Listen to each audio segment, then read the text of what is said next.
pantalla no me puedo deshacer de él. Adelante. Ahí estamos. Bueno, ¿comenzamos nomás? Perfecto. Sí, adelante. Bueno, gracias, Felipe. Buenos días de nuevo. Buenos días a todas y a todos. Bueno, ayer tuvimos un momento de susto para la mayoría, ¿no? Espero que estén todos y todas bien, que no hayan sufrido grandes consecuencias en sus hogares.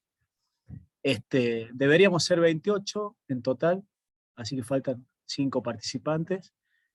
Bueno, espero que no hayan tenido alguna dificultad en particular.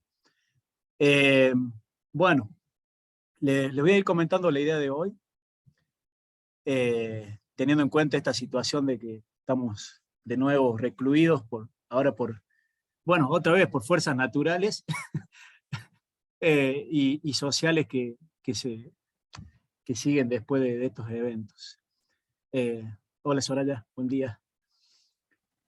Bueno, les cuento un poquito la idea que tengo para hoy y me dicen qué opinan.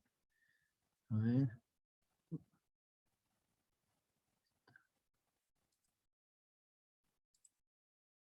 A ver.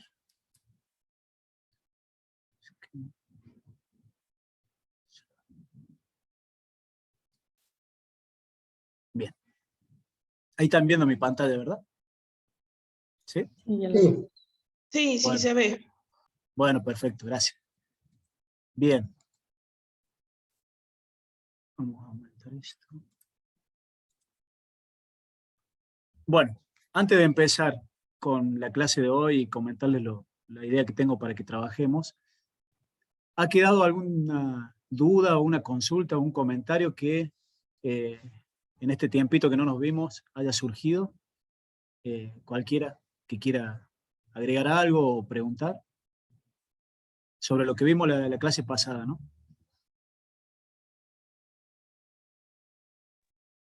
Yo tengo una pregunta. Sí, Fritz. Pero me gustaría guardarla, bueno, porque está enfocado ahorita el tema como un poquito más en esta, bueno, ya sí lo entiendo, ¿no? Como un análisis, sí, un poco crítico pues de lo que nosotros implementamos en la metodología. Entonces, ayer con algo que se mencionaba sobre la evaluación de la depresión, porque esa es una variable que yo utilizo, nada más que lo mío es de niños, me surgió una duda, pero igual si veo que pasan los días y no se resuelve, ya la pregunto. No, está bien. Mira, Frida, tengo un ejemplo muy lindo sobre depresión que vamos a trabajar, pero quiero que lo hagamos mañana, porque este tipo de discusiones como las que tuvimos ayer, que fue muy rica y muy linda, me pareció al menos para mí, me parece que es más fácil tenerla cuando estemos ahí de nuevo en el aula, porque me parece que se da de manera más fluida y es un mejor ámbito así presencial. Entonces, de paso me diste pies para comentar la idea de hoy, y si pero antes, ¿alguien tiene algún comentario más? Gracias. No, gracias a vos, Frida. Yo tengo una duda o comentario. Sí, Oscar. Buenos días a todos. ¿Cómo andás? Muy bien, gracias. ¿Qué tal le fue a usted? Bien, todo tranquilo, todo tranquilo. Bueno, por suerte, gracias. Mi duda o comentario es, ya que se vio ayer, y no sé si se retomará, es como esta diferencia que hay entre los modelos reflectivos y formativos, como el por qué en unos casos usar uno o usar otro, o concretamente si siempre los instrumentos resultan ser reflectivos, o si habrá casos en los que no, como para hacer el factorial confirmatorio, etc. Ese tipo de especificaciones de cuándo se usa uno y luego el otro y para qué sirven.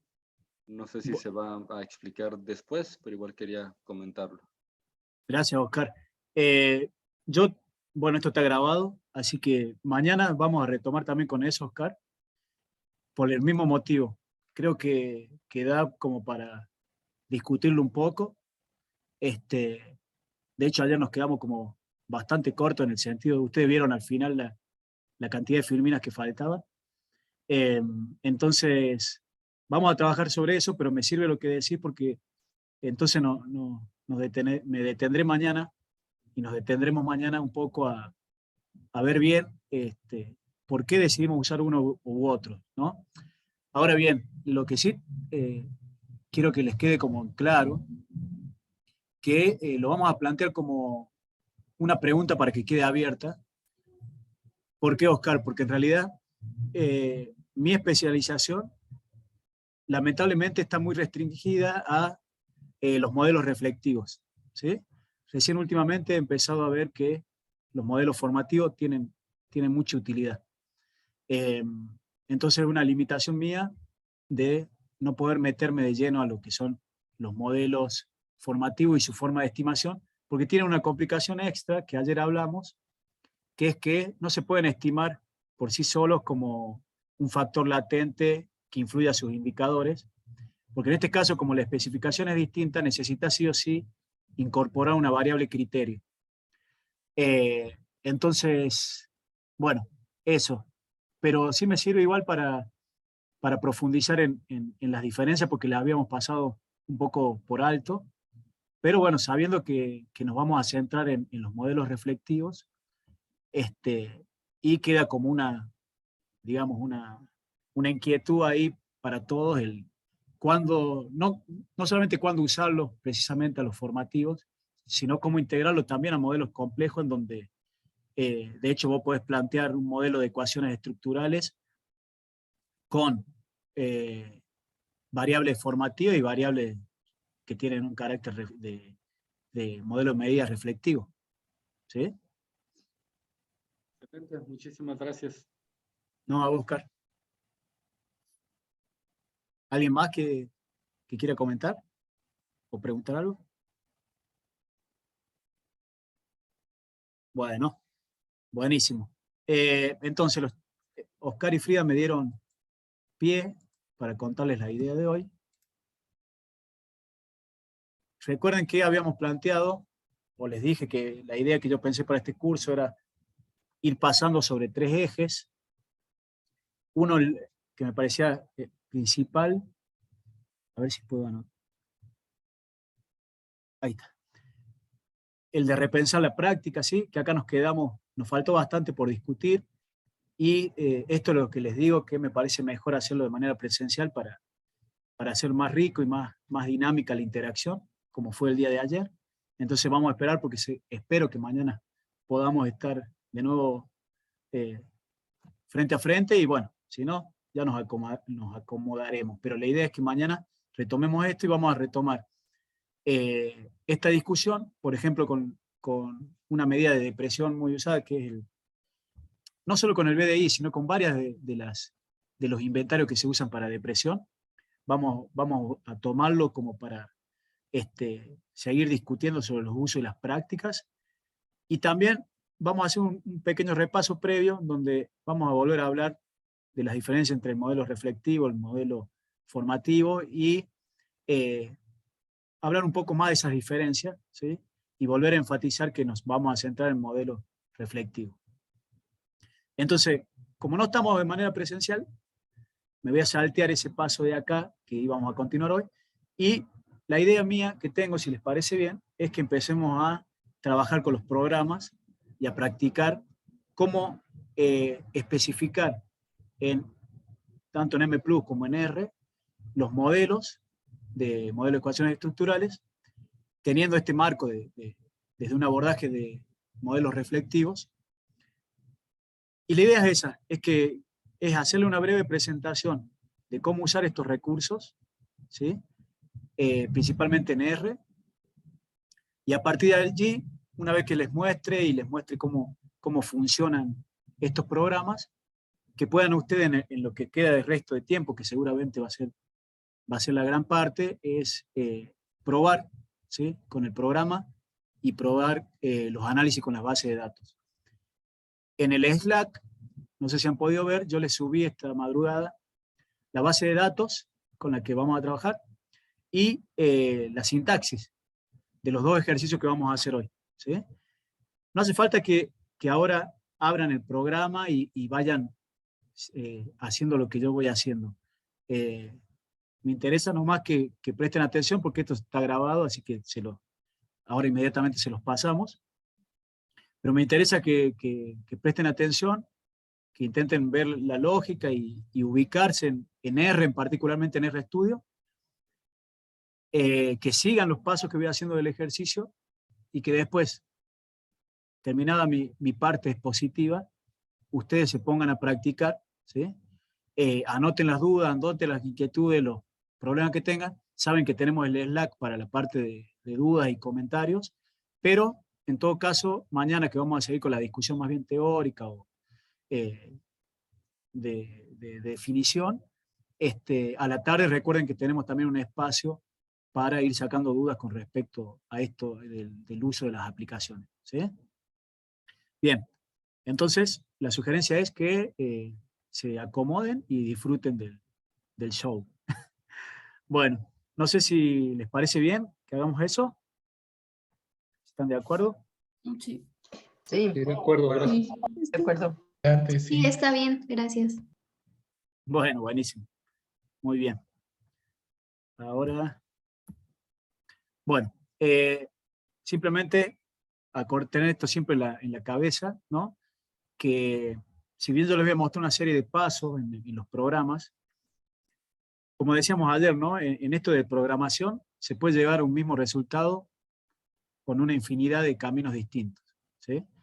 Estos son los caminos que a mí me han resultado más claros, más simples, pero este es un universo hermoso, perdón, en donde van a encontrar que siempre hay una forma quizás más elegante o más simple de llegar a al mismo resultado, ¿sí? Entonces esa es otra invitación.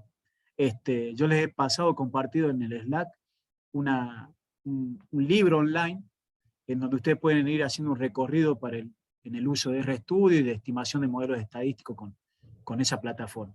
Así que es una invitación como para ir revisando también los pasos que se van haciendo y buscando otra forma más eficiente de alcanzar los mismos resultados, ¿sí? ¿Tengo algo en el chat? Ahí está. No, alguien me decía que estaba de acuerdo, recién lo veo. Bueno, bien. Vamos aquí. Entonces, vamos a empezar con esta segunda parte. Recuerden las recomendaciones. Esto no es un temblor natural, pero capaz que lo vivencie como un temblor mental. Así que tranquilos, tranquilas. Esto es una cuestión de aprender, los que no hayan usado nunca RStudio, paso a paso, y no es nada del otro mundo, la verdad. Simplemente acostumbrarse a otra forma de solicitarle a un programa que realice ciertos análisis. En lugar de hacer clic, nosotros le vamos a especificar en un comando lo que el programa tiene que ejecutar, ya sea dentro de R o en otra plataforma como puede ser M+, Python. Esa es una de las cosas lindas que tiene RStudio. Porque no es que solo que cuando salimos de un programa de clic, en donde como SPSS, no solo la ventaja tiene que ver con que, o la diferencia tiene que ver con que uno pasa de apretar un botón a escribir en código. Porque en realidad, si solo fuera por el código, sería lo mismo, solo que estás cambiando el modo de llamar o no a una función. Pero lo verdaderamente rico de R, en particular de RStudio, es que es una plataforma que sirve de vínculo para llamar a otras plataformas. Entonces yo puedo ejecutar M+ desde R y a la vez genero objetos de análisis que puedo ejecutar de manera conectada entre lo que me resulta de M+, hacerlo con un algoritmo que se ejecuta en Python o con la mayoría de los algoritmos que se ejecutan en R, que es lo que está detrás, que es lo que ejecuta la mayoría de las funciones. Además, la ventaja que tiene es que el proceso está bastante transparentado. ¿Sí? Uno puede acceder son códigos de acceso abierto. Entonces uno puede ver qué es lo que está atrás de cada función que uno aplica. Bueno, por supuesto que la otra ventaja es que de acceso abierto, si bien, por ejemplo, ahora tenemos que vamos a ejecutar M+ desde R, y M+ es una plataforma paga, la mayoría de las cosas y las cosas más potentes las podemos hacer directamente en R, es decir, pidiéndole RStudio que ejecute las funciones en R. Así que, como es fundamental la plataforma de RStudio para vincularse con todo lo demás, vamos a ir por ese lado, ¿sí? Entonces ahora, dejar de compartir esto. Bien. ¿Estamos bien hasta acá? ¿Alguien quiere hacer algún tipo de comentario? ¿O tiene alguna duda en particular? Bueno, cualquier cosa me interrumpen, ¿eh? No hay ningún tipo de problema. Entonces, vamos a empezar con todo esto está subido al Slack, ¿sí? Después van tranquilos, se fijan y descargan todo. Les recomiendo que pongan todo en una sola carpeta, ¿sí? En realidad van a encontrar en el Slack no tantos archivos como estos, porque acá también hay salidas de ejecución de funciones. Lo que van a encontrar en el Slack es la base de datos, el ejecutable para los ejercicios con la BAN, que es un paquete de R, y el ejecutable para el paquete de lo que es M+, automatizado, que es otro paquete específico que ejecuta M+ a partir de R, de RStudio, perdón. Bien, ahora vamos a empezar con este primero, M+ automatizado, y vamos a trabajar con un ejemplo del PANAS, ¿sí? La idea también de este recorrido, este breve recorrido, es que ustedes puedan ver también cuáles son las ventajas de trabajar en esta plataforma, ¿sí? Que no es solo una cuestión de cambiar el clic por redactar código y quedar como más inteligente con los demás diciendo que no, yo no hago clic, yo se lo pido escribiendo con sintaxis. No es solamente eso, ¿sí? Por favor, me van interrumpiendo, como hacíamos en la parte presencial. Sé que acá es como más raro, pero me interrumpen. ¿Qué es lo que ustedes van a encontrar al abrir RStudio? Van a encontrar una imagen similar a la que están viendo en pantalla. Están viendo todo mi pantalla en RStudio, ¿no? Sí, sí, sí. Sí. Bueno, gracias. Entonces van a encontrar algo parecido a esto. ¿Por qué les digo algo parecido a esto? Porque la disposición de las distintas partes del programa, esto que ven ustedes acá a la izquierda, es la consola donde uno escribe la sintaxis y las vas guardando de una manera ordenada. Esto en particular es un tipo de espacio de trabajo que se llama Notebook, que es muy, muy interesante porque nos permite, ya van a ir viendo, nos permite ejecutar los distintos pasos de una manera ordenada, y, digamos, conectada una con otra, pero también separada en cuanto a la ejecución de esa sintaxis, y nos permite ver, si uno aprieta aquí en esta sección debajo de esta pantalla, puede ver las distintas partes de código ordenadas, ¿sí? Con sus títulos y lo que cada espacio hace en cada una de estas secciones, ¿sí? Por ejemplo, ahora estamos en la parte preliminar, te lleva a la parte preliminar, y ahí vamos a ir viendo los distintos pasos en la parte preliminar a partir de estos espacios específicos de sintaxis, ¿sí? O de líneas de código. Bien, lo que les decía es esto, tienen 4 pantallas en el mismo programa. Una pantalla que es donde se abre, que es donde uno ejecuta o redacta las líneas de código y las ejecuta, es la pantalla principal. Luego tienen otro espacio que generalmente tiene las plantillas o los subcomponentes de ambiente, diagramas y ayuda. En ambiente se van a ir ubicando todos los objetos que yo cree a partir de mi línea de código. Yo no sé si tienen experiencia en programación, pero este es un tipo de programación que se llama orientado a objetos. ¿Qué quiere decir? Que yo puedo ejecutar una función y el resultado de esa función la puedo guardar en un objeto que luego, para aplicar otra función directamente, cargo los datos de ese objeto, ¿sí? Ya lo vamos a ver en un ejemplo concreto, pero es para que vayan teniendo en cuenta lo que se carga acá. Por ejemplo, cuando yo ejecute la función de leer la base de datos, ahí vamos, Omar. Cuando yo aplique la función de abrir la base de datos, vamos a ver que la base de datos como objeto aparece acá, en ambiente, ¿sí? Y después tenemos abajo una pantalla que nos muestra lo que hay en la carpeta donde está seteado R. Están los mismos archivos. Yo los tengo chiquito acá, pero lo puedo agrandar. Están los mismos archivos que tengo aquí en la carpeta. Aparecen estos, porque está seteado el espacio de trabajo aquí. Ahí vamos a ver cómo setear el espacio de trabajo. Estas dos pantallas yo las tengo bien chiquitas porque en realidad no me ayudan en mucho. Los que más me sirven son la pantalla donde ejecuto y genero las líneas de código y la pantalla donde se crean los objetos. Y acá está una consola en donde se va registrando todo lo que vamos haciendo en donde hemos redactado los códigos y vamos ejecutando la sintaxis. Se guarda todo, tanto la sintaxis como los resultados que se van obteniendo, ¿sí? Pero tampoco no le vamos a dar un uso mayor ahora, ¿tá? Por eso quedaron chiquitos. Luego, eso es más fácil creo verlo presencialmente, les muestro cómo ordenar esto para que les quede de una manera similar, ¿sí? Pero lo importante es que ustedes cuando hablan en archivo, trabajen sobre esta página principal y vayan viendo los objetos que se van ubicando en donde esté la parte de ambiente, ¿sí? Bien. Voy a ir con... Omar era el que quería... Directamente interrumpan, no hay problema, ¿eh? Pero dale, adelante. Gracias. Ya vi que es que yo abrí el programa y nada más tenía 3 ventanas, pero ya vi que la cuarta que tú tienes es el archivo que nos enviaste. Claro. De cómo abrirlo. Claro. Gracias. Está bien, no, pero está muy bien el comentario. Claro, lo que pasa es que, fíjense, si yo a esto... yo voy a cerrar todo. Lo que dice Omar es que si yo abro RStudio sin ejecutar es el ejecutable que les mandé yo, valga la redundancia, van a ver esto.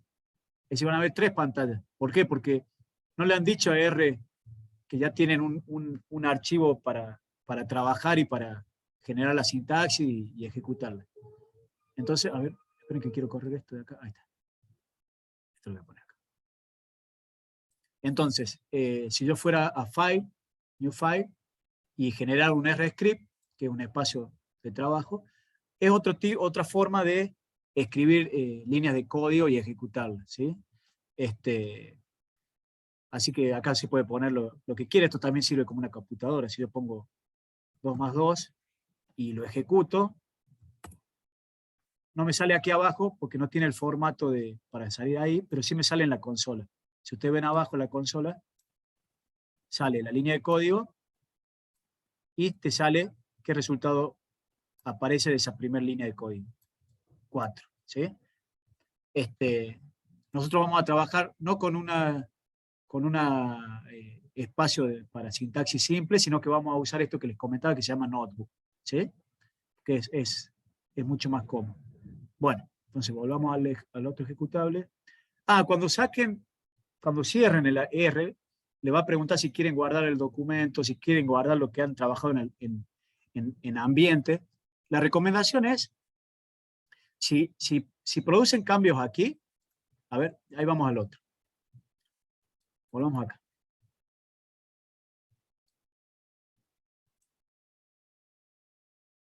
Bien, acá estamos posicionados.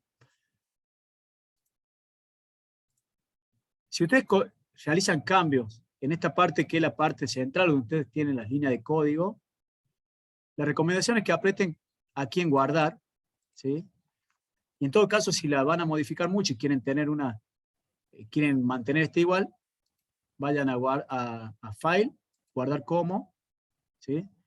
Y ahí automáticamente lo que van a guardar es eso, pero modificado. Le cambian el nombre, le ponen modificado 1, etc. ¿Sí? Pero cuando cierren de acá el programa, díganle que no guarde, ¿sí? las salidas que han ejecutado. Porque es mejor, cada vez que uno abre el programa, ejecutar de nuevo la sintaxis, porque muchas veces uno tiene que actualizar los paquetes, que seguir trabajando con lo que ya uno hizo antes, ¿sí? Y para no generar tantos archivos en la computadora que no hace falta guardarlos allí. Más aún cuando lo que vamos a ejecutar acá no genera mucha demora de cómputo, ¿sí?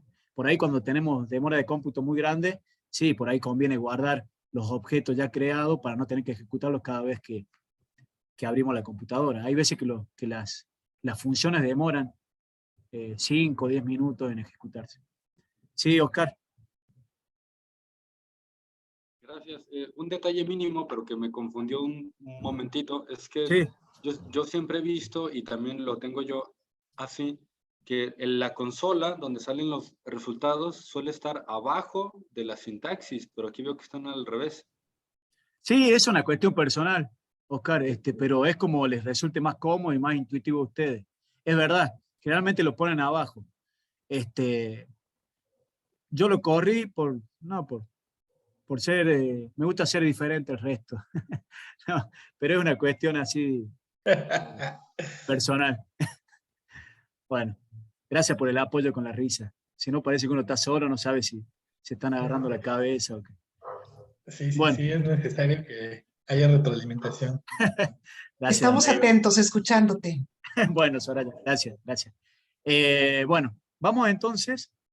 A esto no le den importancia porque esta es una especificación que simplemente cuando uno ejecuta esto como una notebook, lo que hace el programa es generar, por ejemplo, un PDF, y es para que en el PDF figure un título y un autor de este trabajo, nada más, pero no es algo que les tenga que preocupar ahora. Lo que sí les tiene que preocupar ahora es entender los primeros pasos para ejecutar la sintaxis desde RStudio. Lo primero que tienen que hacer es setear el espacio de trabajo, es decir, decirle a R que mi base de datos y lo que yo quiero que trabaje está en esta carpeta y no en otra. ¿Sí? RStudio no puede saber de antemano dónde están los archivos con los que uno va a trabajar, los archivos de primera mano. ¿Sí? Entonces, ¿cómo hacemos para setear esto? Por ejemplo, en mi caso, yo tengo el escritorio, tengo la carpeta Curso de Guadalajara, estoy en archivo, bueno, medio largo el camino para llegar y ejemplo de panas. Simplemente hagan clic donde está la base de datos, por ejemplo, o cualquiera de los archivos, y copien el sendero, digamos, o el camino que corresponde a esa base. Cuando ustedes después que copian eso, vuelven a RStudio, con el comando setwd, es decir, setear el espacio de trabajo, es una función que les permite indicarle a R dónde está el espacio donde quieren que él trabaje. Entonces, por ejemplo, si yo pongo, recuerden que yo copié el path recién, ¿no es cierto? Ah, otra aclaración antes de seguir con eso, perdón. Todo lo que vean al lado del numeral son cosas, comentarios míos, que como tienen el numeral y están por eso están en otro color, no se van a ejecutar, pero les sirve a ustedes para saber cómo hacer las especificaciones con las determinadas funciones. ¿Sí? Van a ver que para cada función o librería o paquete he intentado dejarles aclarado para qué sirve y si hay algo importante para tener en cuenta, como por ejemplo acá, se los remarqué. ¿Sí? Bueno, entonces, suplanto esos puntos suspensivos por... En realidad, cuando uno abre la función, se abre así. ¿Sí? Un momento que voy a sacar esto. Cuando yo pongo la función, por ejemplo, la escribo acá abajo, set, me aparecen un montón de funciones. ¿Sí? La voy especificando más, yo ya sé que se llama setwd, aprieto. Esta es la forma en que las funciones se abren en R. Es un nombre de la función y entre paréntesis lo que uno tiene que especificar como parámetro para que esa función dé un resultado. ¿Sí? Entonces, en este caso, lo que hay que hacer, como les dije, es indicarle entre comillas dónde se encuentra el espacio donde yo quiero trabajar. Entonces, de nuevo, porque se me debe haber borrado, copio el path, voy a R, pongo comillas y copio el path. ¿Sí? Acá se puso 2 veces. Cuando uno pone valores entre comillas, quedan representados en un color verde. ¿Sí? Entonces, ¿qué es lo que les puede pasar cuando empiezan a usar esto? Que apriete 2 veces comillas, por lo cual está tomando todo el código como parte de las comillas y por ese motivo aquí les parece que hay algo que está mal en la línea de código. ¿Sí? Todo lo que ustedes quieran que esté entre comillas, solo eso debe aparecer en el en verde entre las comillas, ¿sí? Solo eso debe aparecer en verde. ¿Estamos? Bien. Dos detalles aquí de eso que les acabo de enseñar. Primero, no hay que decirle dónde está la base de datos. Yo solo apreté la base de datos para que me indique más fácil el camino donde está la carpeta. Pero lo que R quiere saber no es dónde está esta base de datos. Quiere saber dónde está la carpeta. Entonces esta última parte no me sirve, ¿sí? No le sirve al programa. Acá ya está escrito dónde está el espacio de trabajo. En el caso de ustedes se van a crear una carpeta en el escritorio seguramente que va a decir análisis de datos con Ezequiel, y ese va a ser el camino que le tienen que indicar, porque ahí van a poner tanto los ejecutables estos que les he mandado en R, como la base de datos. ¿Sí? ¿Está ahí bien? Sí, Sí, bien, aquí estamos siguiéndolo, doctor. Bueno. Igual como les dije, tranquila y tranquilos porque después retoman el video y a su vez todo esto ya lo tienen escrito, ¿no? Así que tranquila, la idea es que aprovechen esto como para que dudas que pueden ir surgiendo cuando ustedes lo hagan se resuelvan más fácil, pero que entiendan la lógica y qué problemas más comunes hay. Bueno, ¿qué más les iba a decir? Por otra parte, los programas en general no leen la barra inclinada para la izquierda, ¿sí? En general, cuando uno hace una línea de código, la tiene que poner hacia el otro lado. Entonces, tienen que buscar la barrita. Acá abajo tienen un ejemplo. Está invertida para el otro lado. Ahí les voy a mostrar la diferencia.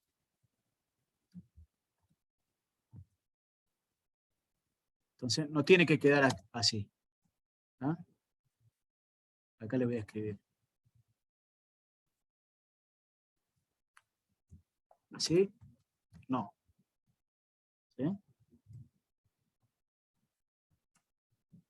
¿Sí? Sí. ¿Estamos?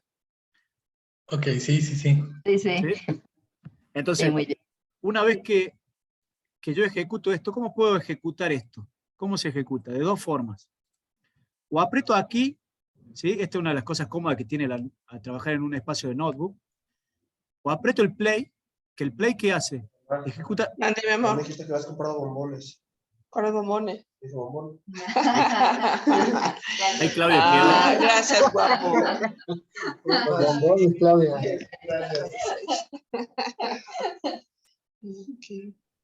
Me parece que eso no era parte del curso, pero no sé. Si no, no entendí el chiste. Creo que le quedó abierto el micrófono a Claudia. Fíjense eso, por favor. Pueden interrumpir cuando quieran, pero fíjense de estar atentos de si porque están en casa. No pasa nada, pero es para que no nos distraigamos tanto. ¿Sí? Bien. Está todo bien, Claudia, no te preocupes. Igual yo no entendí nada. Bueno. Gracias, doctor. No se preocupe. Aquí estoy tratando de prestar atención y si no veo el video después, no se preocupe. Bueno. ¿En qué estábamos? Le iba a comentar cómo se ejecuta. Si yo aprieto play, se ejecuta todo este espacio, todo lo que hay aquí. Por supuesto, lo que está en azul no, porque RStudio sabe que eso no se ejecuta, ¿sí? Porque está al lado de un numeral. Bien, pero si yo quiero ejecutar solo una parte de ese código, tendría que situarme, o bien me sitúo al final del paréntesis donde termina la línea de código y aprieto Control Enter, ¿sí? Control Enter, y ahí ven que la línea de código se ejecutó. ¿Cómo sé yo, y para qué sirve esto de la consola? Que se ejecutó bien y que no hubo un error. Porque generalmente esto sí o sí va a salir en la consola, ¿sí? Cuando ustedes ven a la consola que está así como en un naranja, ¿sí? Y no sale más que repetida la sintaxis, es que anduvo todo bien. ¿Tá? Por el contrario, si hubo un error, le va a saltar acá en rojo. Es como bastante intuitivo. Le va a saltar acá en rojo y le va a decir dónde cree que está el error y por qué no se ejecuta la función, ¿sí? Generalmente tiene que ver con mala especificación de los parámetros que necesita esta función para ejecutarse. Eso debería pasar, por ejemplo, si yo ejecuto, fíjense ahora si yo ejecuto la que no correspondía. Me pongo al final, Control Enter, Fíjense, en consola. También sale aquí abajo. ¿Por qué sale acá abajo? Porque es una notebook. Y en las notebooks aparece el output principal. Aquí abajo, eso es lo que tiene cómodo. Pero si uno trabaja con una línea de código común, sin este espacio, le va a salir en la consola. Y por eso es que Omar recién comentaba que generalmente la consola la ubican abajo, ¿sí? Porque la mayoría de las veces están acostumbrados a ejecutar arriba y ver el resultado abajo. Como esto es una notebook, yo puedo ver en la misma espacio donde redacto los códigos, los ejecuto, el resultado, ¿sí? Y por eso que lo tengo chiquitita la consola y metida abajo. Pero bueno, sirve acá para ver también dónde se muestran las salidas, ¿sí? Acá, fíjense lo que dice. Está diciendo que el error se debe seguramente porque no se identifica lo que quiere decir esto, ¿tá? Y es porque justamente hay que darlo vuelta. ¿Estamos bien? Podemos cerrar eso. Y fíjense qué pasa si yo ejecuto desde acá directamente. ¿No, play? De nuevo. Hubo una parte que se ejecutó bien y una parte... Ah, no, perdón. Como en esta parte ya hubo un error, fíjense que acá te marca el progreso en la izquierda. ¿Ven esa barrita roja? El problema Sí se ve. Bien, gracias, Navi. El problema cuando uno ejecuta toda la línea, todo el campo, perdón, es que si en una de las partes de ese proceso hay un error, se frena todo, ¿tá? Entonces uno tiene que estar seguro de que está todo bien. Entonces nosotros deberíamos quitar esto, solucionarlo, ¿sí? Perdón. Quito esto. Y ahora, cuando doy play, vieron que se ejecutó todo bien, no aparece ninguna barra roja acá, eso quiere decir que está todo bien. Es decir, que ya no me hace falta ver la consola, ¿tá? Y por ese motivo es que yo la dejo ahí chiquitita y la guardo. ¿Estamos? Repito, es la forma que a mí me resulta cómodo trabajar con notebook, y no con un script simple, porque me figura todo prácticamente acá y acá, ¿sí? En dos pantallas. Bien. Una vez que seteamos el espacio de trabajo, vamos a activar las librerías, ¿sí? A ver. Bien, a ver, veamos, voy a cambiar un paso previo. No, está bien, disculpe. Está bien. Vamos a activar las librerías primero. ¿Qué quiere decir esto de activar las librerías? Las librerías en R son los paquetes. ¿Qué es un paquete? Un conjunto de funciones que se han desarrollado para dar cierto tipo de resultado, ¿sí? Las funciones en sí mismas son un conjunto también de algoritmos que nos permiten obtener una respuesta a partir de los datos que nosotros incluimos en esa función en particular, ¿sí? ¿Se entiende? Entonces uno tiene algoritmos particulares que se agrupan en funciones y esas funciones se agrupan en paquetes, ¿sí? Entonces, sí o sí necesitamos activar los paquetes, que es la cuestión más general, para poder ejecutar los análisis más específicos a partir de esos paquetes, ¿sí? Entonces, nosotros vamos a necesitar todos estos paquetes que ven acá. Algunos, estos primeros, yo ya se los... Ahí está, estoy admitiendo gente. Los primeros que están acá remarcados son los paquetes que yo les dije, recuerdan que vayan instalando para ver si estaba todo bien. Bueno, espero que haya estado todo bien. Pero aquí abajo tienen otros paquetes que nos van a ser muy útiles, que todavía no se han instalado por ustedes. Y si yo llamo a un paquete con la función librería y no lo instalé, me va a saltar un error. Entonces, ustedes identifiquen acá, en este archivo, cuáles son los paquetes que no han instalado, y cuando haya un paquete que no han instalado, van a escribir o borrar el numeral como ustedes quieran. Vamos a escribirlo para que vayan viendo. Entonces, por ejemplo, si no tienen instalado Semplot, que es para diagramar los modelos de ecuaciones estructurales. Entonces lo que tienen que hacer es escribir install package, apretan enter, o terminan de escribirlo. Fíjense que se abre, como habíamos dicho, que se abren las funciones en R. Y ahí le voy a poner entre comillas el paquete que quiero instalar. Por ejemplo, Semplot, ¿sí? En este caso, no me conviene ejecutar todo ahora. ¿Por qué? Porque me va a instalar el paquete y me va a querer ejecutar librería que todavía no instalé. Entonces, lo que conviene hacer es, o ejecutamos de manera separada esta línea de código, ¿sí? Se ponen al último y apretan Control Enter, o seleccionan todo la sintaxis y van acá arriba, que dice Run, y Run Selected Line. O sea, solo correr la línea seleccionada. ¿Estamos? Es como bastante intuitivo, hay que saber un mínimo de inglés, nada más. Como verán, no hace falta saber hablarlo al inglés, solamente hace falta saber interpretarlo. Bien, cuando vayan logren hacer eso, instalar todos los paquetes, recuerden que en esta línea de código general, en este espacio, no dejen esto para que lo corra R de nuevo, porque si no, cada vez que ejecuten este espacio, va a instalar de nuevo los programas y no hace falta instalarlo todas las veces, hace falta instalarlo una vez, salvo que quieran actualizarlo, ¿sí? Pero eso es otro tema. Entonces recuerden de ponerle el numeral para que no lo ejecute, ¿sí?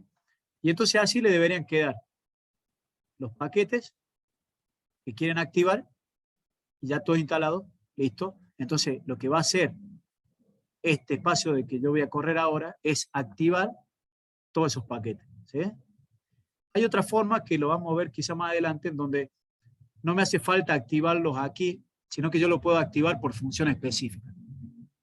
Es un modo muy sencillo también de hacerlo. La diferencia es que, como hay veces que entran en conflicto algunos paquetes en R, conviene decirle al programa, mira, para esta función usa tal paquete, y solo eso. No es que lo activás de manera general el paquete, ¿sí?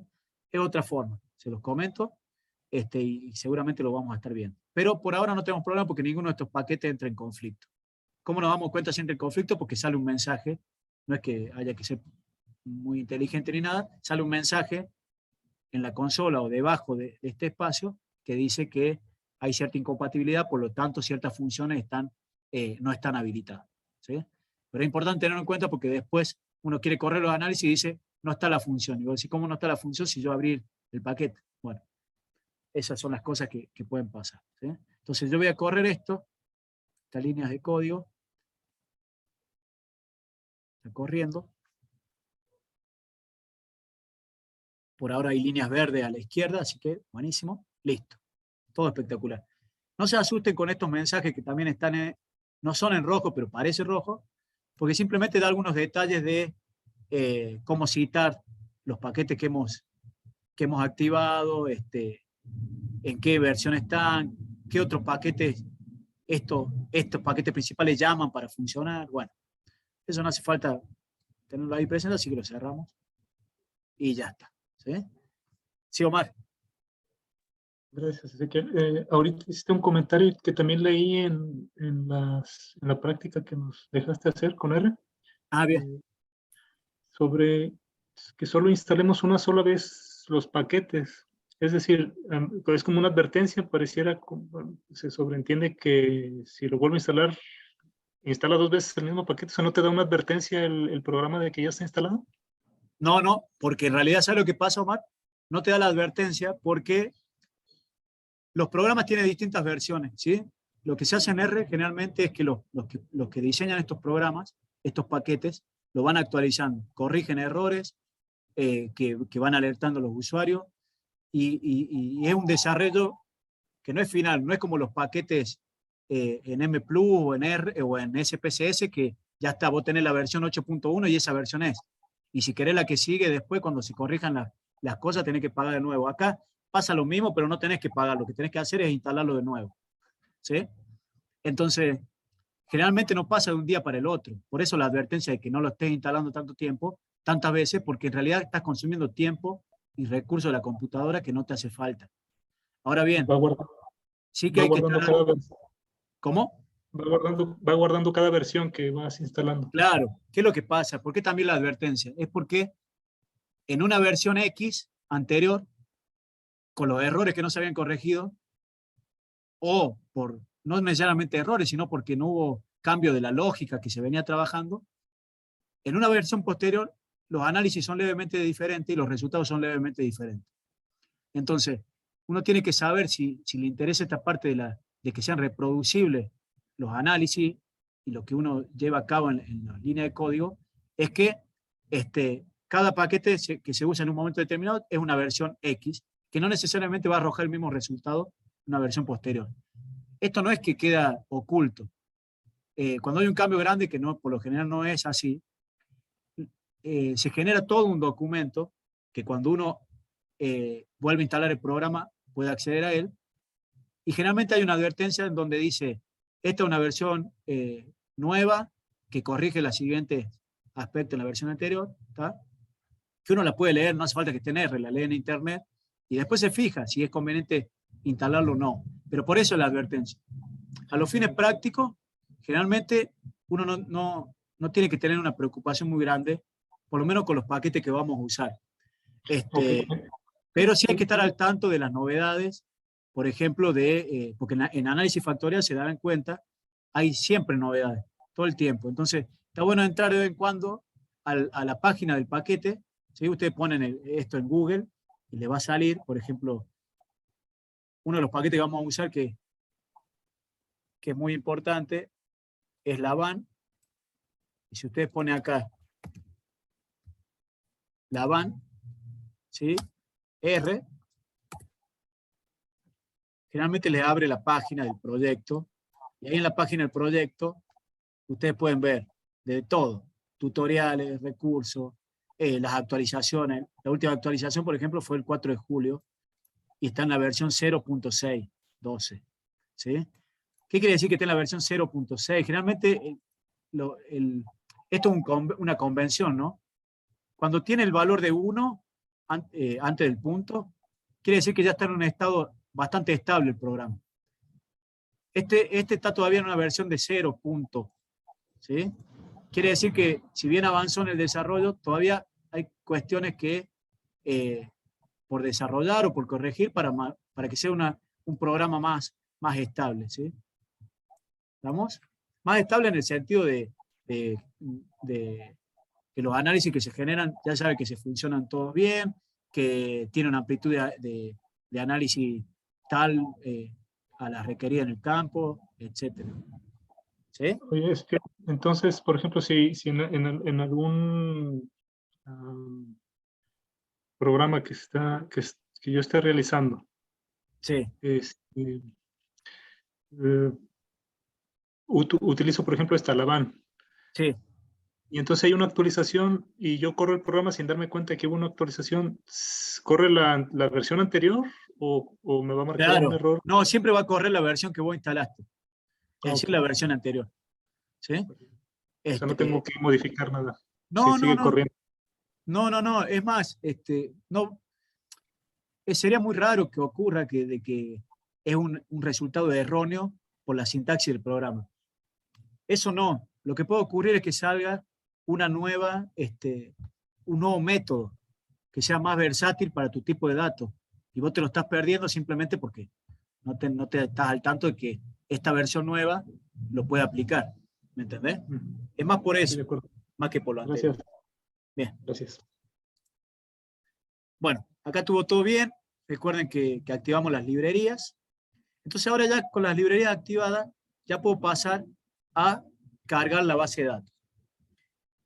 Es decir, aplicar una función para que R sepa que este es una dataset, un conjunto de datos sobre el cual queremos trabajar. ¿Qué quiere decir esta parte de acá de línea del código?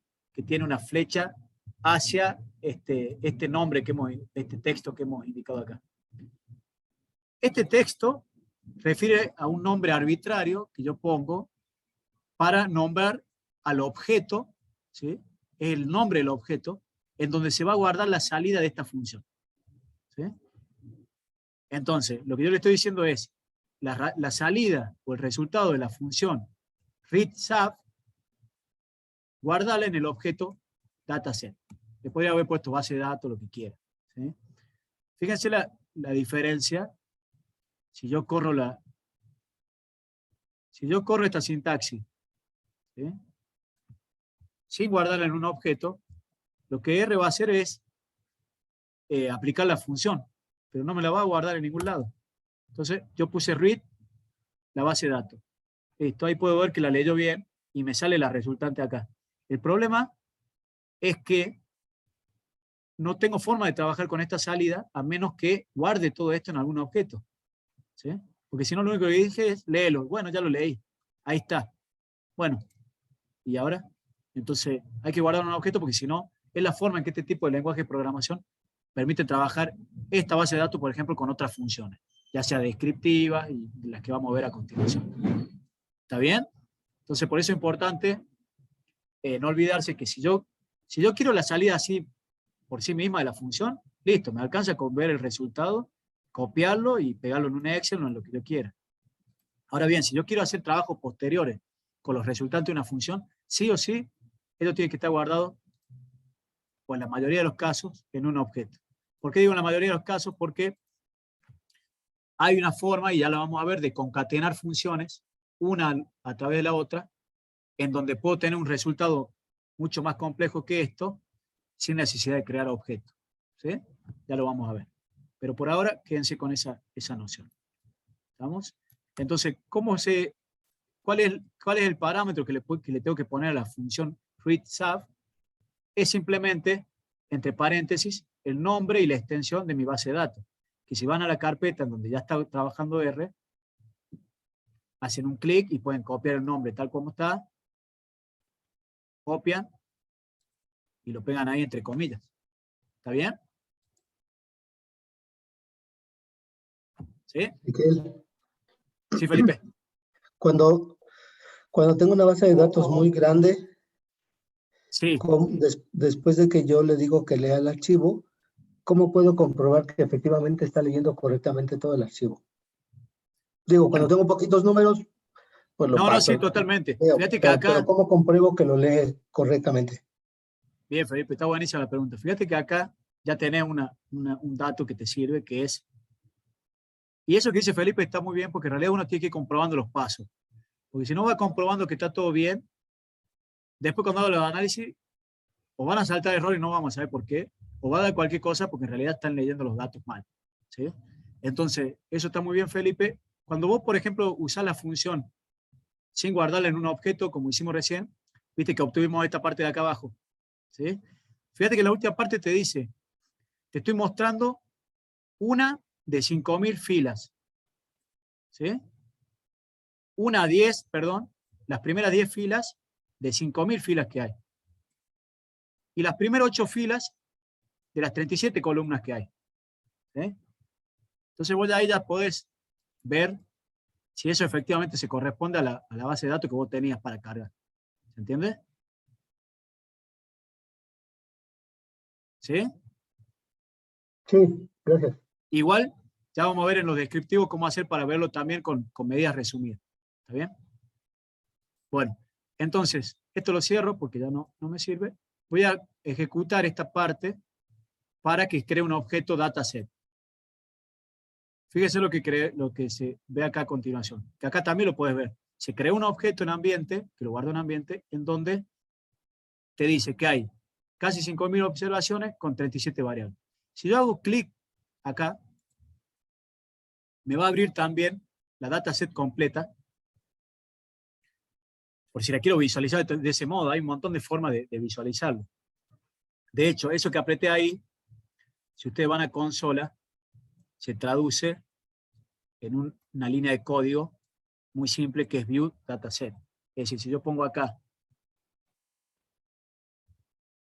una línea de código que diga view dataset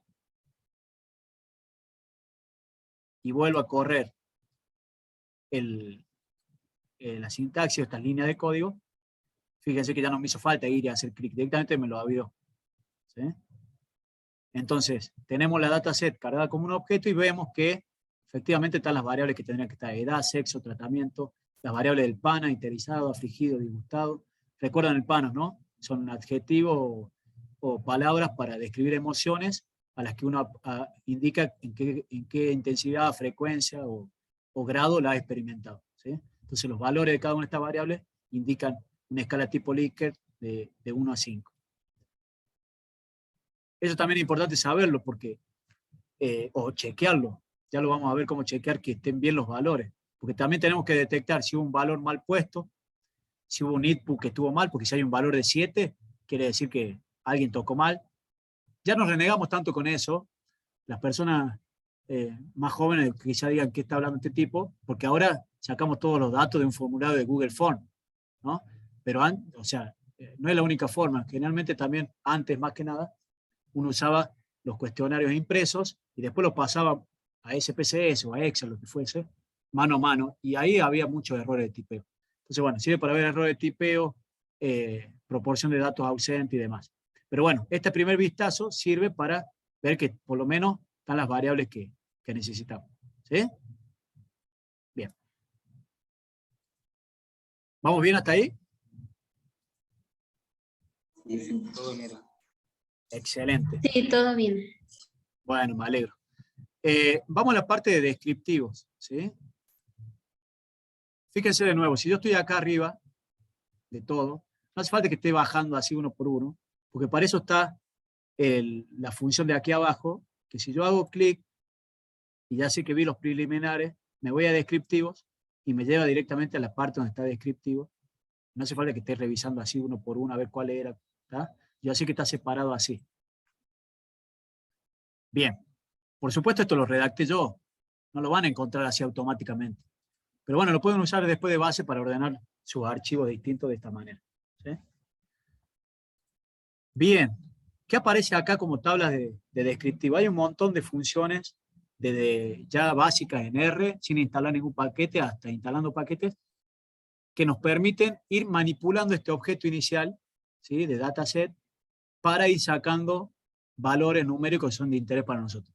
En primer lugar, por ejemplo, describir de manera general, para saber lo que también decía Felipe, ¿no? ¿Están bien los datos o no están bien? ¿Qué medidas de resumen te arroja con la base así como está?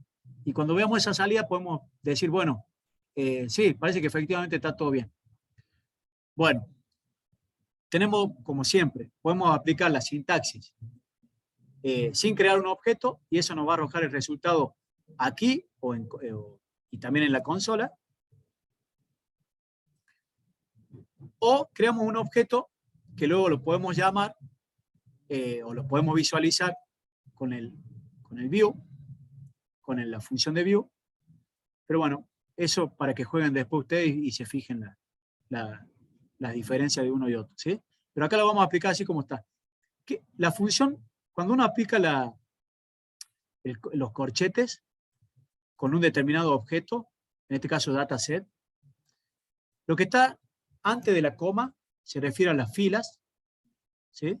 Y lo que está después de las comas se refiere a las columnas. Entonces, ¿qué estoy especificando acá con este corchete? Estoy diciendo, para el objeto dataset, por favor, solamente contempla todas las filas, porque no puse ningún valor antes de la coma, y de las columnas solamente de la 4 a la 21. ¿Por qué de la 4 a la 21? Porque eso se corresponde con los ítems del PANAS. Y para este ejemplo que les quiero dar, me basta con que me describa esos ítems y no toda la base de datos. Entonces es una forma más ordenada y simple de ir viendo para cada cosa que nos interese en el momento determinado, ir separando así los análisis. Esto cobra también sentido para cuando uno tiene, como decía Felipe, una gran cantidad de variables y es bastante incómodo ver la descripción de todos los datos, porque no me interesa a veces todo. Entonces en este caso me interesa solo las variables del PANAS que van desde la columna 4 a la 21. ¿Sí? ¿Cómo sé si es de la columna 4 a la 21? Bueno, porque, por ejemplo, simplemente puedo ver la base de datos y ver. Interesado, dejo ahí el coso, me dice la columna 4. Listo, entonces de la columna 4 hasta el último ítem del PANAS, que es temeroso, del 4 al 21. ¿Sí? Seguramente hay otra forma de verlo, menos rústica, pero bueno. Y se lo dejo también para que lo investiguen. ¿Sí? Bien, si yo ejecuto, quedó entendido esta parte, ¿no? Sí. Acá abajo, esto para que lo vean tranquilo después, le doy otras opciones, cómo trabajar de otro modo, ¿sí? Para seleccionar. Pero esta es la manera que a mí me parece más simple. Entonces, si yo ejecuto esto, fíjense, me da dos resultados. El primero me dice, lo que habíamos visto ya un poco, ¿no? hay datos en fila, o sea, son casos, casi 5.000 casos. Hay 18 números de columnas. Estas columnas son, o sea, el número que aparece ahí lo toma como numérico. O sea, las 18 son numéricas, es decir, no detectó, por ejemplo, palabras. Porque en dicho caso, avisaría que acá hay una variable de tipo string, por ejemplo. String quiere decir cadena de texto. ¿Sí? No hay. Lo toma como numérico. Numérico quiere decir que es un número entero. ¿Sí? Esto que hablamos de número entero discreto. ¿Sí? Eso refiere a una variable de tipo numérico. Y si detectó variable de tipo grupo, no detecto. Es decir, no detecto ningún string que pueda ser identificado como grupo. Bien. Eso como para saber si lo grueso se leyó bien. Y después puedo ir a cuestiones más específicas. ¿Sí? Por ejemplo, si hay datos ausentes para cada una de esas variables. ¿Sí? Son 18. Entonces, si quisiera ver todas, tendría que mover la otra página para ver hasta las 18 variables. En ninguna hay casos perdidos. Por lo tanto, el ratio de completud, digamos, es 100%. Después le da la media para cada variable. Por ejemplo, en interesado, hay 0 datos ausentes, n missing. Hay, obviamente, el 100% de los datos están completos. La media de interesado es 3.12. La desviación estándar, 1.20. ¿Sí? Si quiero ver los otros valores que calculó, hago clic en la flechita, por ejemplo, y puedo ver que me calculó los percentiles. ¿Sí? Y también me diagrama un histograma al costado. Con estos datos yo ya puedo saber, por ejemplo, qué tipo de distribución tengo, si es una distribución, no en términos de normalidad o no, sino en términos de si es muy asimétrica hacia un lado, si eso me puede estar hablando de efectos de piso, de efectos de techo, o si ese tipo de distribución muy enfocada en un solo valor es con qué tipo de modelado es más conveniente trabajar. ¿Sí? Entonces es muy importante siempre tener una descripción inicial de los datos, no solo para saber que lo leyó bien, sino también para saber si hay algo particular en estos datos descriptivos que me orienten ya al tipo de modelado que voy a aplicar, o el tipo de estimador, por ejemplo. ¿Sí? ¿Estamos bien? Esto yo lo voy cerrando, pero por una cuestión de orden, pero si ustedes lo dejan abierto, eso queda ahí. Por más que cierren después el programa, va a quedar ahí. ¿Sí? Una vez que ustedes lo cierren. Es otra comodidad que tiene Notebook, ¿sí? RNote. Bien. Revisemos ahora la matriz de correlación. Me faltó comentar una cosita más. Este símbolo de acá es para concatenar funciones, ¿sí? O acciones. Realmente concatenamos funciones. Entonces yo acá lo que estoy diciendo es, primero le digo a RStudio que le pida a R que primero separe los datos que yo quiero. Y después, una vez que haga eso, y esta es la concatenación, aplica la función de descriptivo. ¿Sí? ¿Se entiende? Con esto puedo concatenar eso que les decía más arriba, concateno funciones para tener un resultado el que yo quiera, digamos, pero sin necesidad de ir uno a uno y generando 20.000 millones de objetos en ambiente, ¿sí? Bueno, en la consola de ambiente, ¿sí? Y tener un resultado más rápido. ¿Está bien? O sea, todas estas cosas lo que buscan es no cambiar el resultado, porque el resultado va a ser lo mismo, sino hacer más eficiente las líneas de código y los pasos necesarios para llegar a un resultado. ¿Sí? O sea, la lógica es aplicar la menos cantidad de pasos para llegar al mismo resultado. ¿Estamos bien hasta ahí? Yo tengo una duda a propósito de eso del concatenamiento. Sí, Oscar.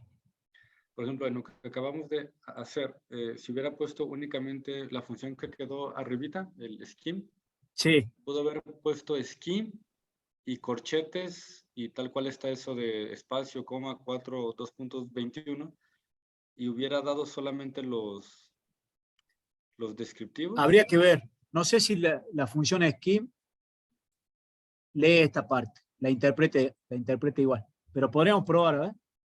Porque si solo pone dataset y el 4.21, si la concatenación nomás le muestra esos datos. Claro, exactamente.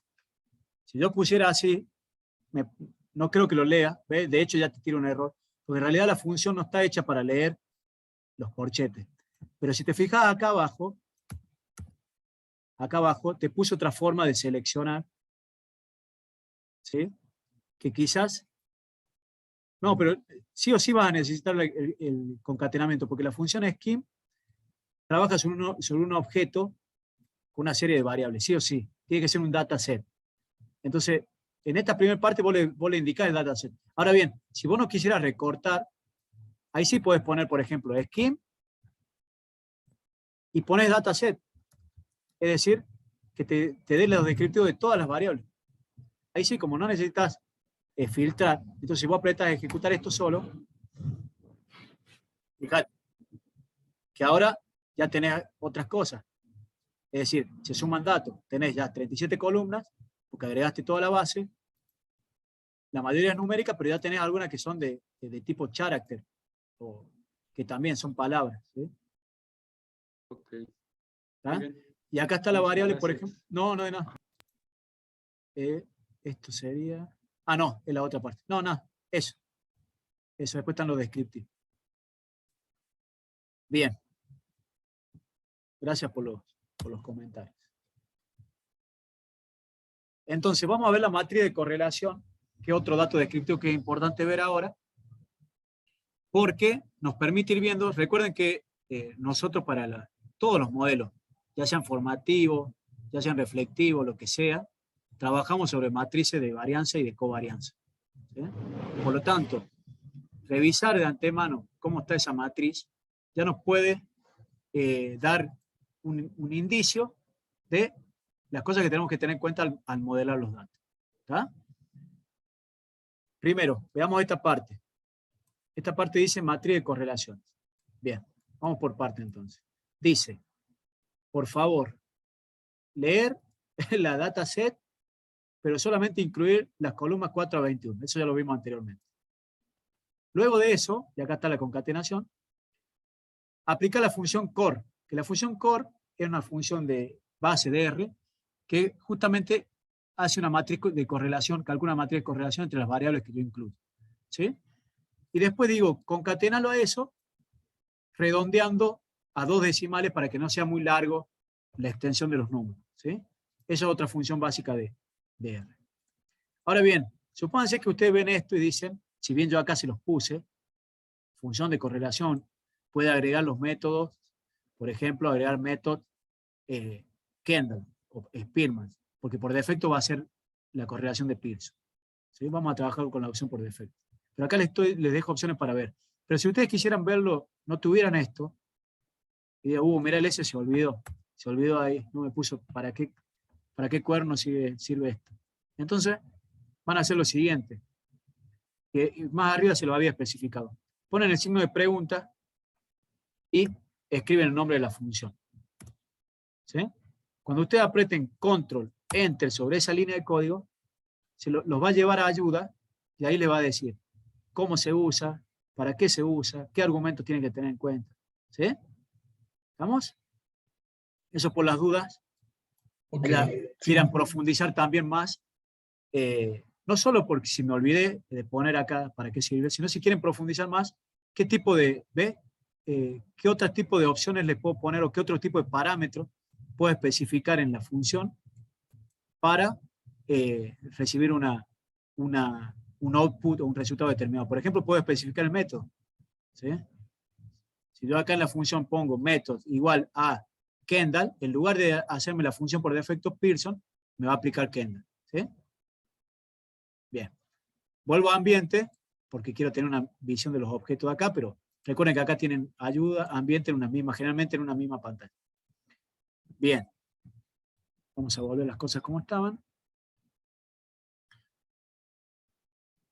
La función de abajo, de este mismo espacio de código, dice matriz con los valores P de las correlaciones. Porque una cosa, por un lado la función calcula la correlación y por otro lado calcula los valores P.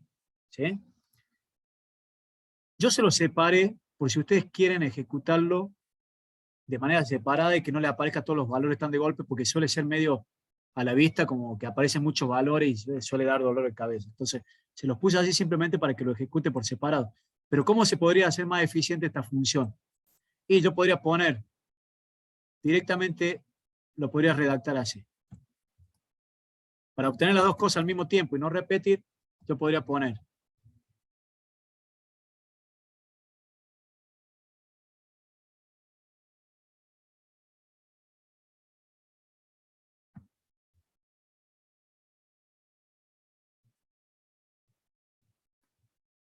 podría ponerla así. Con estas 4 líneas, ¿sí? Yo obtengo lo que obtengo ejecutando estas 6 otras líneas y me ahorro de hacerlo 2 veces, lo hago una vez. ¿Sí? ¿Por qué? Porque ¿qué dice acá? Lo voy a correr igual para ver si está bien, pero en teoría lo que le estoy diciendo es seleccionarme las variables, luego hacer la correlación, luego calcular la correlación de los p-valores de esa matriz de correlación y luego redondearlo. ¿Sí? Ahí vamos a ver si funciona. Primero quiero que lo hagamos por separado. Entonces vamos a ver la matriz de correlación primero. Bien. Esta es una matriz de correlación típica, ¿sí? Donde tienen en la diagonal los valores 1 porque refieren al cruce de las mismas variables entre sí. Lo que pasa es que se ven engorroso porque como no entran acá en el espacio, lo va poniendo uno abajo del otro. ¿Sí? Para verlo más claro, simplemente habría que copiar esto, pasarlo a Excel y copiar lo que sigue al lado y así consecutivamente. Igualmente ya vamos a ver una forma visual de resumir esto para que no sea tan engorroso. ¿Sí? Estas son las matrices de correlación. ¿Se ve bien la matriz de correlación? ¿Se la entiende? 1, 1, 1. ¿Está bien? Bueno. Cuando yo corro la de valores P, me da exactamente lo mismo, pero con los valores P asociados a cada una de esas correlaciones. ¿Sí? Entonces veo que la mayoría son estadísticamente significativas porque están al menor a 0.05, y hay algunas que no, como por ejemplo interesado con disgustado, ¿sí? O hostil con interesado. ¿Sí? Pero bueno, es como bastante engorroso sacar conclusiones así, ¿no?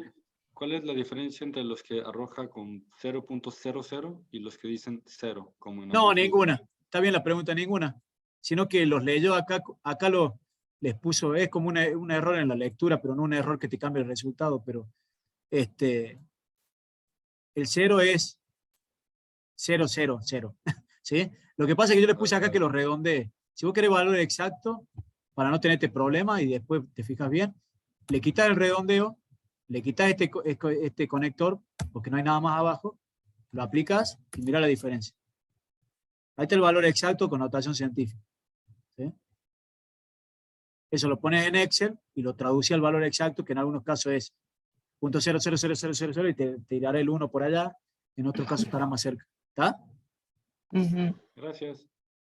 No, de nada. Ahora bien, esto es bastante engorroso verlo así, no podemos sacar demasiadas cosas más que... En realidad esto sirve porque en esto de transparentar y mostrar mejor los datos, está bueno subir en un material anexo suplementario la matriz. ¿Sí? La matriz de correlación, de covarianza. ¿Por qué? Porque con esos datos después otros investigadores pueden o bien replicar a partir de esa matriz sin necesidad de conocer nada más, no necesitan tu base de datos, ya tienen la matriz. O bien sobre esa matriz aplicar otros análisis como metaanálisis y ese tipo de análisis más metacientífico. ¿Sí? Vamos a probar si esta sintaxis que hice acá nos da las dos cosas al mismo tiempo y ganamos en eficiencia. Sí, acá está. A ver. ¿Cómo? No, pero me dio una sola cosa. No, no resultó. Porque me tiró solo la última.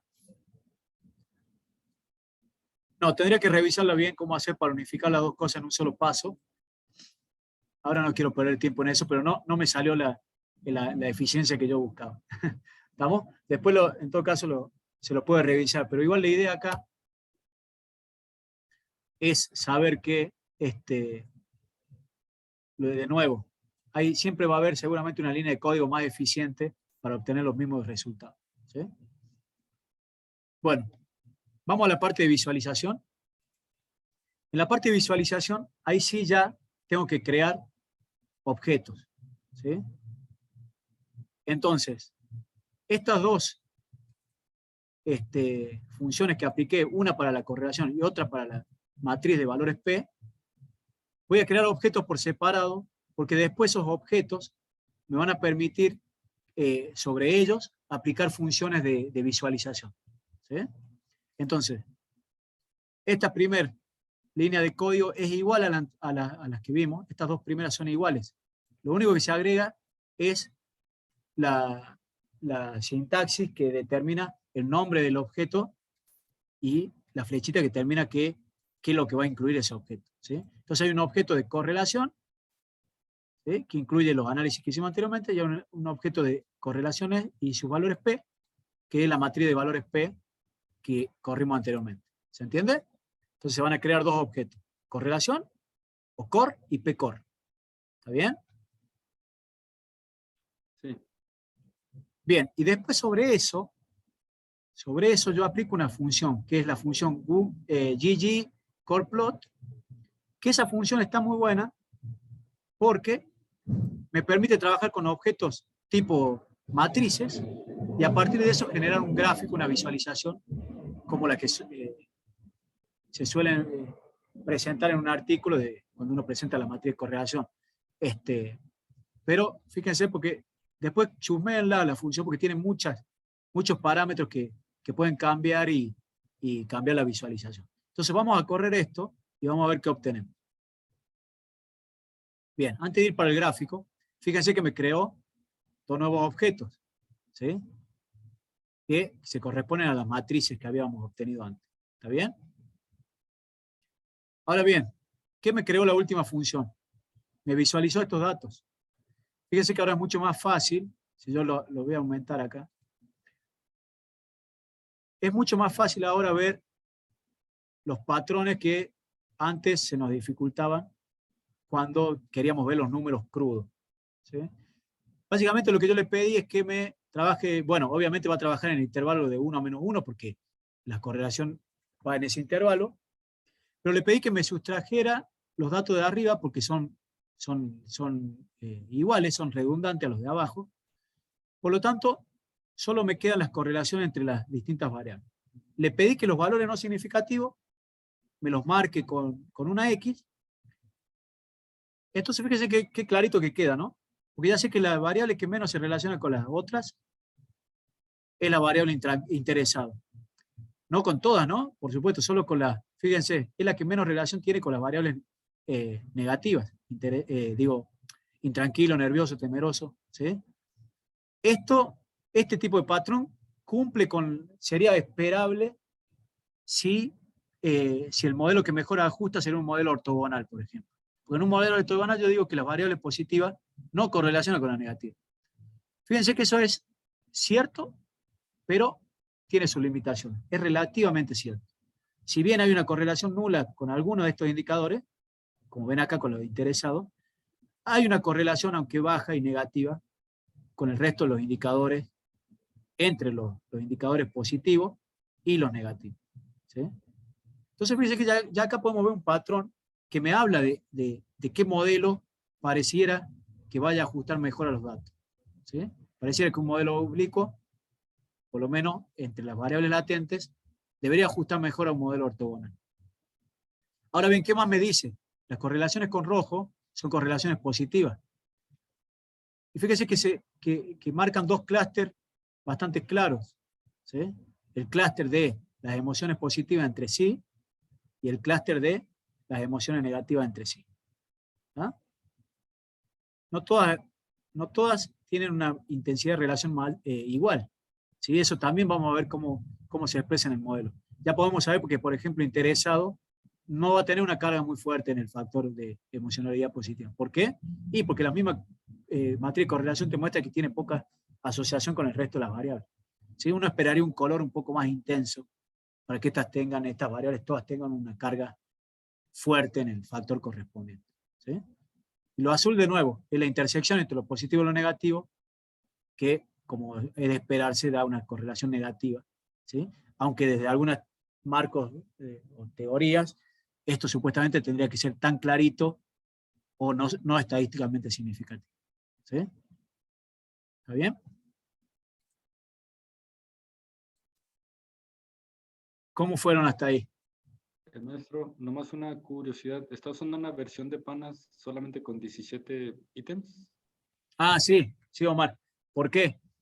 Porque en las adaptaciones previas que hicimos en Argentina, esto que les contaba, los ítems, ayer que les contaba, los ítems alerta y excitado, se entendían, eran ambiguos en el contexto. Se entendían a veces como algo negativo, como se suponía que debería ser, pero en la mayoría de los casos se los entendía como positivos, ¿sí? Por ejemplo, estar alerta no era algo negativo, sino asociado al nerviosismo, sino a estar despierto, ¿sí? Y excitado a estar, como le decía, una connotación más sexual, más de una valencia positiva. ¿Sí? Entonces directamente para este estudio yo no los medí. ¿Sí?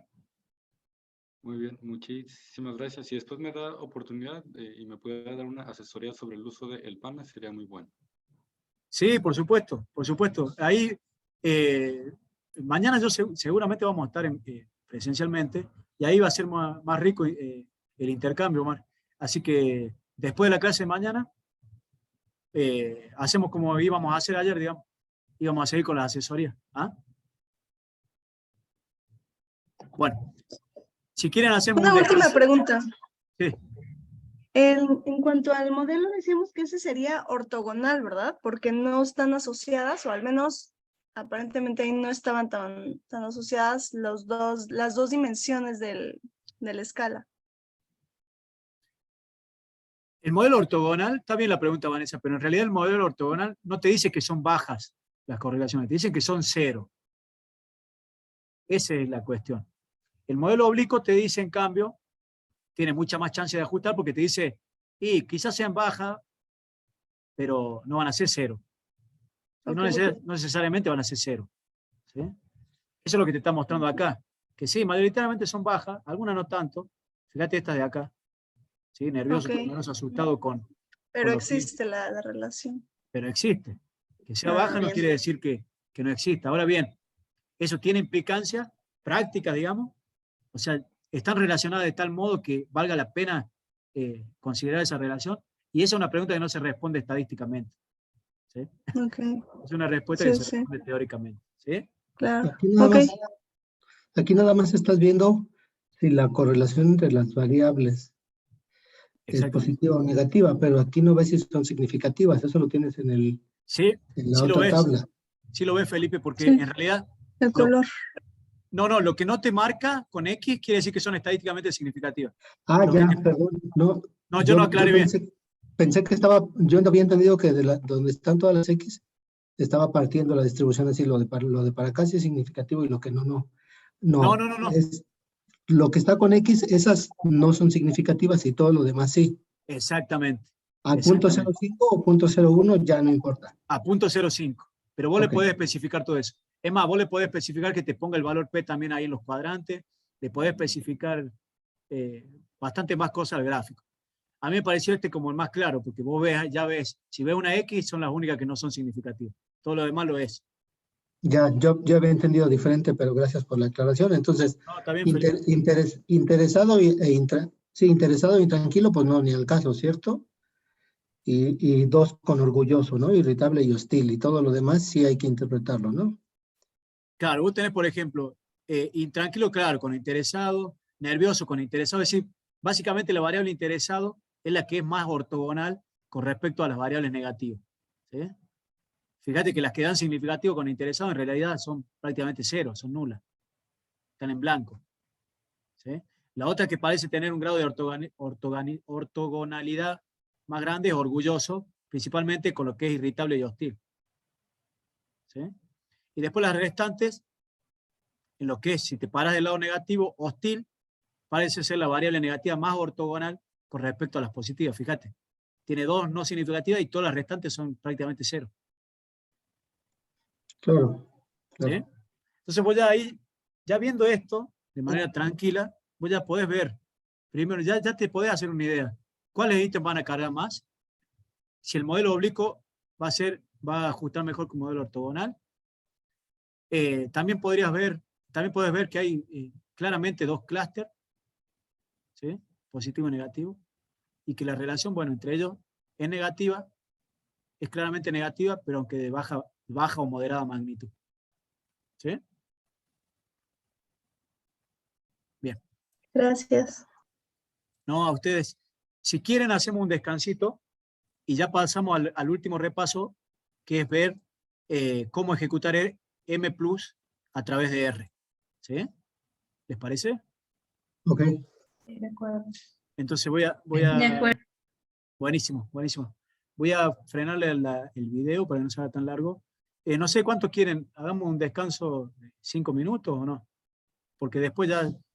¿Ah? De acuerdo. Sí, 5 ¿Sí? minutos. Gracias. Bueno, no, a usted.